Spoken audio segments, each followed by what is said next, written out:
कैसे भारत के प्रधानमंत्री की एक कथित फैसले ने पाकिस्तान के हाथों 300 रॉ एजेंट्स की जान ले ली। क्या वाकई ऐसा हुआ था या फिर ये इतिहास की सबसे बड़ी और खतरनाक गलतफहमी है? रात के ठीक 2:17 इस्लामाबाद के पास एक बेहद सुरक्षित इलाके में अचानक हलचल बढ़ जाती है। भारी हथियारों से लैस सैनिक एक इमारत को चारों तरफ से घेर लेते हैं। अंदर मौजूद लोग कुछ समझ पाते उससे पहले ही गोलियों की आवाज गूंजती है और कुछ ही मिनटों में सब खत्म हो जाता है। सुबह होते ही पाकिस्तान की खुफिया एजेंसी दावा करती है, हमने भारतीय जासूसों का एक बड़ा नेटवर्क खत्म कर दिया है। लेकिन असली कहानी यहीं से शुरू होती है। 1974 भारत ने अपना पहला परमाणु परीक्षण किया, स्माइलिंग बुद्धा। इस एक घटना ने पूरे दक्षिण एशिया का शक्ति संतुलन बदल दिया। पाकिस्तान ने तुरंत फैसला किया, अब हमें भी परमाणु हथियार चाहिए। और यहीं से शुरू हुआ पाकिस्तान का गुप्त परमाणु कार्यक्रम, कहूटा। इस नाम को भारत की खुफिया एजेंसियां कभी नजरअंदाज नहीं कर सकती थीं। यहीं पर यूरेनियम संवर्धन की गुप्त सुविधा बनाई गई और धीरे धीरे पाकिस्तान परमाणु शक्ति बनने की दिशा में बढ़ने लगा।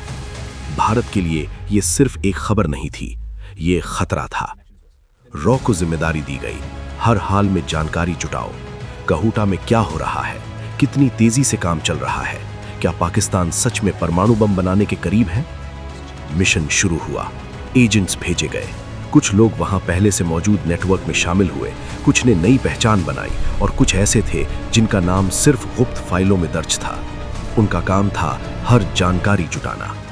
धीरे धीरे भारत को कुछ महत्वपूर्ण इनपुट मिलने लगे, लेकिन तभी कहानी में आता है एक ऐसा मोड़ जिसने सब कुछ बदल दिया। एक कहानी जो आज भी लोगों के बीच चर्चा में है।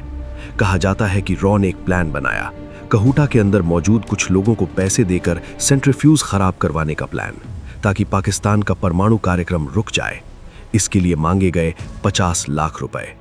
ये फाइल पहुंची उस समय के प्रधानमंत्री मोरारजी देसाई के पास। कहानी के मुताबिक उन्होंने इस प्लान को गलत बताया, कहा कि दोनों देशों को मिलकर रहना चाहिए, इस तरह की गतिविधियां ठीक नहीं है। और फिर जो दावा किया जाता है वो चौंकाने वाला है। कहा जाता है कि उन्होंने सीधे पाकिस्तान को इस ऑपरेशन की जानकारी दे दी। अगर ये सच होता तो इसका मतलब था भारत का पूरा गुप्त नेटवर्क उजागर हो गया।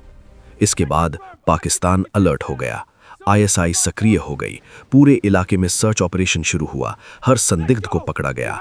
और फिर एक दावा सामने आता है, लगभग 300 लोग पकड़े गए, कुछ एजेंट, कुछ उनके संपर्क, और उनके साथ बेहद क्रूर व्यवहार किया गया। टॉर्चर, पूछताछ, और कई लोग कभी वापस नहीं आए। कुछ लोग इस कहानी को फिल्मों के उन सीन से जोड़ते हैं जहां कैदियों को कीलों से लटकाया जाता है और कहते हैं ये सब उसी घटना का हिस्सा था। लेकिन अब सच्चाई की बात, इतिहास क्या कहता है? सबसे जरूरी बात, कोई भी आधिकारिक, प्रमाणित या विश्वसनीय रिकॉर्ड ये साबित नहीं करता कि मोरारजी देसाई ने रॉ की जानकारी पाकिस्तान को दी थी। हाँ, ये सच है कि वो शांति के पक्षधर थे। ये भी कहा जाता है कि वो कुछ गुप्त ऑपरेशंस के खिलाफ थे, लेकिन ये दावा कि उन्होंने फोन करके जानकारी दी, इसका कोई ठोस प्रमाण नहीं है। इसी तरह 300 एजेंट मारे गए, ये आंकड़ा भी प्रमाणित नहीं है। ये एक प्रचलित कहानी है, लेकिन ऐतिहासिक रूप से सिद्ध तथ्य नहीं। और एक और बात, मोरारजी देसाई को पाकिस्तान का सर्वोच्च सम्मान निशाने पाकिस्तान मिला था, लेकिन यह सम्मान उन्हें भारत पाक संबंध सुधारने के लिए दिया गया था, न कि किसी गुप्त जानकारी देने के लिए। तो क्या यह पूरी कहानी झूठ है? नहीं, लेकिन पूरी तरह सच भी नहीं। असलियत कहीं बीच में है। यह सच है कि भारत को कहूटा को लेकर चिंता थी। रॉ ने जानकारी जुटाने की कोशिश की, कुछ ऑपरेशंस हुए, कुछ एजेंट्स पकड़े भी गए होंगे, लेकिन जो कहानी आज वायरल है उसमें सच्चाई के साथ कल्पना भी जुड़ चुकी है। और यही खुफिया दुनिया की सच्चाई है। यहां बहुत कुछ होता है, लेकिन बहुत कम सामने आता है। कई एजेंट्स ऐसे होते हैं जो अपने देश के लिए सब कुछ दांव पर लगा देते हैं, लेकिन उनका नाम तक इतिहास में नहीं आता। अगर वो पकड़े गए तो कोई उन्हें पहचानता नहीं, अगर वो मारे गए तो उनकी कहानी कहीं दर्ज नहीं होती।